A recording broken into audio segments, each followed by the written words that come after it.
Hello, this is Steve with Mark Miller Toyota, and on today's demonstration I'm just going to show you guys how to access your third row and raise the seats.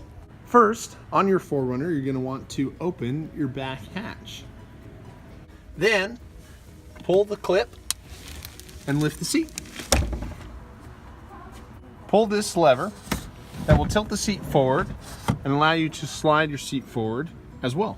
Then, underneath the seat, you simply lift up and pull out until the seat locks into place.